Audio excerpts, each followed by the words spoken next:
வணக்கம் அன்பர்களே, நாம் இன்று காணவிருக்கும் 108 திவ்ய தேசத்தில் மிகவும் முக்கியமான அருள்மிகு பார்த்தசாரதி திருக்கோவில் திருவல்லிக்கேணி, சென்னை.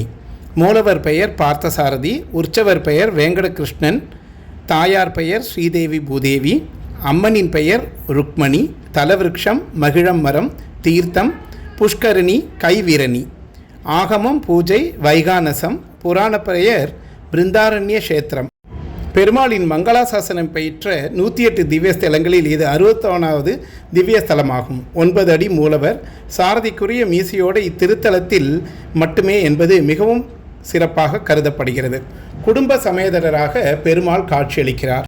தர்மத்தை நிலைநாட்ட வேண்டி நகர்ந்த மகாபாரத போரில் பீஷ்மர் எய்த அம்புகளை பார்த்தனுக்கு தேரோட்டியாக நின்று தாமே தாங்கியதால் ஏற்பட்ட வடுக்களை உற்சவர் திருமுகத்தில் இன்றும் தரிசிக்கலாம். இந்த ஐதீகத்தின் அடிப்படையில் பெருமாள் ஸ்ரீ பார்த்தசாரதி என்று அழைக்கப்படுகிறார். ஆலயமும் அப்பெயரில் அழைக்கப்படுகிறது. காயங்களுடன் இருப்பதால் இவருக்கு நெய்வேத்தியத்தில் நெய் அதிகம் சேர்க்கப்படுகிறது. மிளகாய் போன்ற காரமான பொருட்களை சேர்ப்பதில்லை. அழகாக பிறக்கவில்லையே என்று வருந்துபவர்கள் திருமாலின் இக்கோலத்தை தரிசித்தால் அழகு அறியும் தன்மையுடையது என்ற தத்துவத்தை உணர்வார்கள்.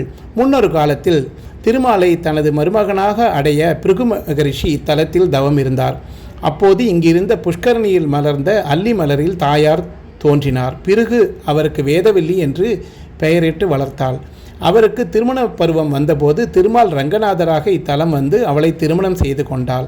இந்த கல்யாண வைபவம் இக்கோவிலில் மாசி மாதம் வளர்பிறை துவாசதி என்று நடக்கிறது. வேதவல்லி தாயார் தனி சன்னதியில் அமர்ந்த கோலத்தில் இருக்கிறாள்.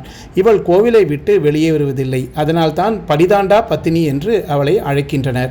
வெள்ளிக்கிழமை மற்றும் உத்திர நட்சத்திரத்தில் கோவில் வளாகத்துக்குள் புறப்பாடாகி ஊஞ்சலில் காட்சியளிக்கிறார். குடும்பத்துடன் கிருஷ்ணர் இங்கு காணப்படுகிறார். மனிதர்கள் குடும்பத்தினுடன் ஒற்றுமையாக இருக்க வேண்டும் என்று வலியுறுத்தும் விதமாக இக்கோவிலில் பெருமாள் அருள்கிறார். மூலஸ்தானத்தில் வேங்கடகிருஷ்ணர் அருகில் ருக்மணி தாயார், மார்பில் மகாலட்சுமி உள்ளனர். இந்த பெருமாள் அர்ஜுனனுக்கு உதவியாக வந்த கிருஷ்ணாவதாரம் என்பதால் அருகில் ருக்மணி தாயார் இருக்கிறார். வலதுபுறம் அன்னர் பலராமர் இருக்கிறார். இடதுபுறத்தில் தம்பி சாத்தியகி, பிரத்யுமனன் மகன் பேரன் அனிருத்தன் ஆகியோர் இருக்கின்றனர். தனி சன்னதியில் இருக்கும் ராமபிரான், சீதை, லக்ஷ்மணர், பரதர், சத்ருகனர், ஆஞ்சநேயர் ஆகியோர் உள்ளனர். பெருமாளின் பஞ்சாயுதங்களில் சங்கு சக்கரம் பிரதானமானவை. ஆனால் இந்த கோவிலில் சுவாமியிடம் சக்கரம் இல்லை. மகாபாரத போரின் போது பாண்டவர்களுக்கு உதவிய கிருஷ்ண பரமாத்மா போர் முடியும் வரையில் ஆயுதம் எடுப்பதில்லை என்று உறுதியெடுத்திருந்தார். எனவே இந்த தலத்தில் ஆயுதம் இல்லாமல் காட்சி தருகிறார். போரை அறிவிக்கும் சங்கு மட்டும் வைத்திருக்கிறார். பெருமாளை இத்தகைய கோலத்தில் காட்சியளிப்பது அபூர்வம். பொதுவாக 4 கரங்களுடன் காட்சியளிக்கும் பெருமாள் இங்கு கிருஷ்ணனாகிய மானுட வடிவில் காட்சியளிக்கிறார். 2 கரங்களே உள்ளது. தேரோட்டிக்கு அழகு கம்பீரத்தை உணர்த்தும் மீசை. இதை உணர்த்தும் விதமாக இங்க கோவிலில் வேங்கடகிருஷ்ணர் மீசையுடன் காணப்படுகிறார். இதனால் இவருக்கு மீசை பெருமாள் என்று செல்ல பெயர் உண்டு. வைகுண்ட ஏகாதசி திருவிழாவின் போது பகல் 10 6ஆம் நாளிலிருந்து 10ஆம் நாள் வரை 5 நாட்கள் மட்டுமே இவரை மீசை இல்லாமல் தரிசிக்கலாம். உற்சவர் பார்த்தசாரதிக்கு வெள்ளிக்கிழமைகள் விசேஷ அபிஷேகம் நடக்கும் போது மீசையுடன் அலங்காரம் செய்கின்றனர். கோவில்களில் பெரும்பாலும் ஒரு மூர்த்தி மட்டுமே பிரதான மூலவராக இருப்பாள். ஆனால் இந்த கோவிலில் 5 மூர்த்திகள் மூலவர் அந்தஸ்தில் வணங்கப்படுகின்றனர். பிரதான மூலஸ்தானத்தில் வேங்கடகிருஷ்ணர், முன் மண்டபத்தில் ரங்கநாதர் மற்றும் ராமபிரான், பிரகாரத்தில் கஜேந்திரவரதர் மற்றும் யோக நரசிம்மர் ஆகியோர் தனித்தனி சன்னதிகள் இருக்கின்றனர். எனவே இந்த தலம் பஞ்சமூர்த்தி ஸ்தலம் என்று அழைக்கப்படுகிறது. ரங்கநாதர் சன்னதியில் சுவாமியின் தலைக்கு அருகே வராகரும் காலுக்கு அருகில் நரசிம்மரும் இருக்கின்றனர். ரங்கநாதர் இங்கு தாயாரை திருமணம் செய்ய வந்தபோது நரசிம்மரும் வராகமூர்த்தியும் உடன் வந்தனர் என்ற அடிப்படையில் இந்த அமைப்பு உள்ளது. இவ்வாறு ஒரே சன்னதிக்குள் பெருமாளின் 3 கோலங்களை இங்கு தரிசிக்க முடியும். திருமணுக்கு வந்த ரங்கநாதரை தாயார் என்னவரே என்ற பொருளில் ஸ்ரீமன் நாதா என்று அழைத்தார். எனவே இவருக்கு ஸ்ரீமன் நாதா என்ற பெயரும் உண்டு. கிழக்கு நோக்கிய மூலவர் வேங்கடகிருஷ்ணர், மேற்கு நோக்கிய யோக நரசிம்மர். இவருக்கும் 2 திசைகளிலும் 2 கொடிமரங்களும் வாசல்களும் உள்ளன. யோக நரசிம்மர் யோக பீடத்தில் தனி சன்னதியில் இருக்கிறார். இவரே இந்த தலத்தின் முதல் மூர்த்தி ஆவார். காலையில் இவருக்கே முதல் பூஜை நடக்கிறது. அத்திரி மகரிஷிக்கு காட்சி தந்த நரசிம்மர் இவர் சன்னதியில் உள்ள மணிகளில் மட்டும் சப்தம் எழுப்பும் நாக்குகள் இல்லை. நரசிம்மர் யோக நிலையில் இருப்பதால் மணி ஒலிக்கும் சப்தமும் பேச்சு சப்தமும் கேட்கக்கூடாது என்றிருக்கிறார். எனவே இவரது சன்னதியில் அலங்காரத்துக்காக கதவில் இருக்கும் மணிகள் கூட நடுவில் சப்தம் எழுப்பும் நாக்குகள் இல்லாமல் செய்யப்பட்டிருக்கிறது. பக்தர்கள் இவரிடம் வேண்டிக் கொண்டு உப்பு மிளகை இவரது சன்னதியில் பின்புறத்தில் காணிக்கையாக செலுத்துகின்றனர். இதற்காக சிறிய மேடை அமைக்கப்பட்டிருக்கிறது.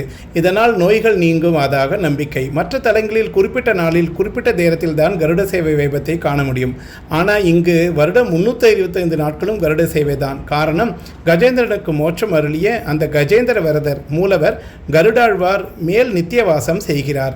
திருவல்லிக்கேணியை குடும்ப சமேதராக அருளாட்சி செய்யும் வேங்கடகிருஷ்ணனை தரிசித்தால் வினைகள் யாவும் தீரும், வாழ்க்கையில் மகிழ்ச்சி பெருகும் என்பது பக்தர்களின் நம்பிக்கை. திருமாலின் பக்தரான சுமதிராஜன் என்ற மன்னனுக்கு பெருமாள் குருஷேத்திர போரில் தேரோட்டியாக இருந்த கண்ணனாக தரிசிக்க வேண்டும் என்று ஆசை ஏற்பட்டது.